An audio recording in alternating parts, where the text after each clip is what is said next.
आज हम लोग जिस पिछले क्लास में हम लोग स्थल सीमा के बारे में चर्चा किए थे। आज हम लोग किसी भी देश का जलीय सीमा कितना दूर तक होता है उसके बारे में चर्चा करेंगे। तो हम लोग कोई भी देश का जो है समुद्र में कितना अधिकार होता है ये चर्चा करना जरूरत है। ये जो है कोई भी देश का समुद्री सीमा पर अधिकार जो है UNCLOS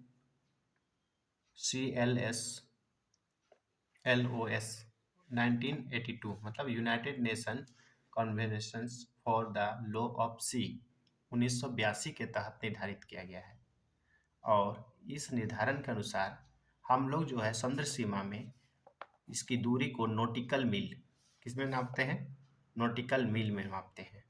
तो एक जानना जरूरी है कि एक नॉटिकल मील बराबर कितना, तो 1.852 किलोमीटर होता है। कितना होता है? 1 nautical mile equal to 1.852 kilometre होता है। देखिए हम लोग भारत देश के बारे में बात करेंगे तो भारत देश में ये जो हम लोग एक रेखा खींचते हैं, ठीक है। यहाँ एक जो रेखा है ये है आधार रेखा। इसके जो अंदर जो जल ये क्षेत्र जो पड़ता है इसको हम लोग बोलते हैं प्रादेशिक क्षेत्र, ठीक है। और ये वो एक रेखा मान लेते हैं और ये हमारा क्या है, एक आधार रेखा है।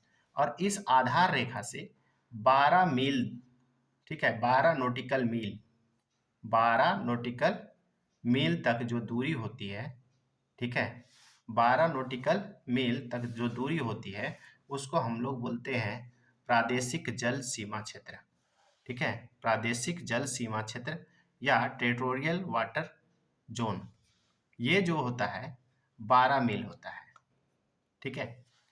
इसमें किसी भी देश को पूर्णता अधिकार है।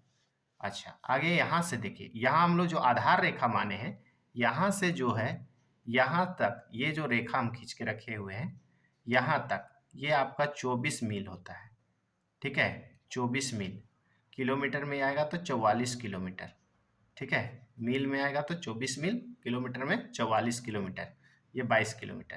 तो ये जो है इसको हम लोग बोलते हैं संलग्न क्षेत्र। क्या बोलते हैं इसको?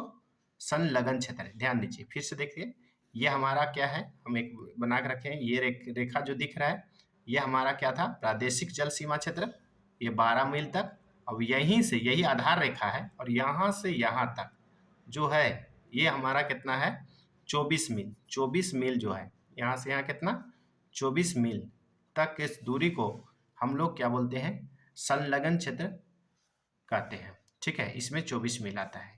इसमें हमारे मुख्यतः 2 अधिकार हैं।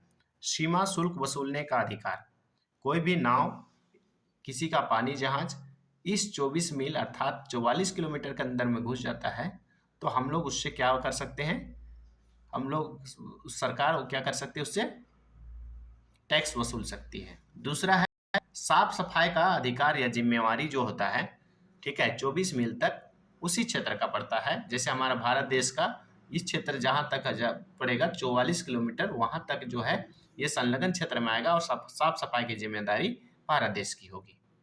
तृतीय आता है हमारा एकांत क्षेत्र, एकांत आर्थिक क्षेत्र, या यहाँ पर कुछ देता है अन्य आर्थिक क्षेत्र, ठीक है। एक्सक्लूसिव इकोनॉमिक जोन ये जो होता है 200 मील तक होता है। कितना तक?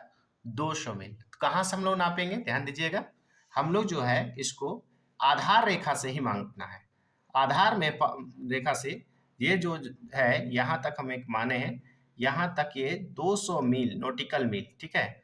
200 नॉटिकल मील तक हम लोग इसको क्या जोन मानते हैं, एकांतिक आर्थिक क्षेत्र या अन्य आर्थिक क्षेत्र। इसमें 3 अधिकार हैं। इस क्षेत्र के अंतर्गत हम नए द्वीपों का निर्माण कर सकते हैं, अनुसंधान कार्य कर सकते हैं, खोजबीन कर सकते हैं, या इस क्षेत्र में पाए जाने वाले कोई भी संसाधन का हम लोग दोहन कर सकते हैं या उपयोग कर सकते हैं। जैसे खनिज तेल वगैरह कुछ मिल गया हम लोग उसका उपयोग कर सकते हैं, ठीक है। यह अनुसंधान इस क्षेत्र में हम लोग अनुसंधान भी कर सकते हैं या नए द्वीपों का भी हम लोग इस क्षेत्र में निर्माण कर सकते हैं, ये वाला क्षेत्र में, ठीक है। तो ये इस प्रकार से किसी भी देश का जल सीमा का प्रादेशिक विभाजन किया जाता है।